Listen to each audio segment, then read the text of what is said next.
अगर आपने इमरान खान के दोस्त नुमान इजाज का डांस नहीं देखा तो कुछ नहीं देखा। इमरान खान के लिए मलकू का सॉन्ग नगदा कोका वायरल होने के बाद मशहूर एक्टर नुमान इजाज ने इस गाने की तारीफ करते हुए अपने बेटे की शादी पर किस बेहतरीन तरीके से कैदी नंबर 804 पर परफॉर्म किया। इस वीडियो में नुमान इजाज की मुकम्मल खूबसूरत वीडियो भी आपके साथ शेयर करेंगे।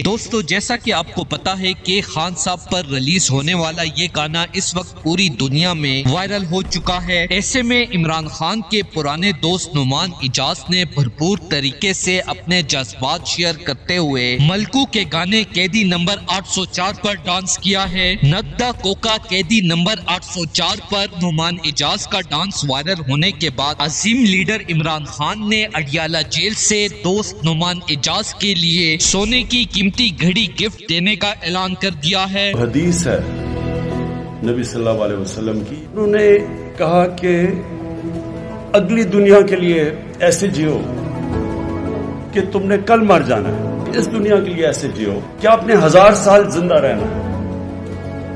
यानी जो भी आज इस दुनिया पे आप कर रहे हैं, इसका इम्पैक्ट आने वाली नस्लों पे क्या होगा, आपको मुसलसल सोचना चाहिए। दोस्तों, इस हवाले से अपनी राय का इजहार कमेंट सेक्शन में दें। वीडियो अच्छी लगे तो लाइक करें और इस चैनल को सब्सक्राइब करें।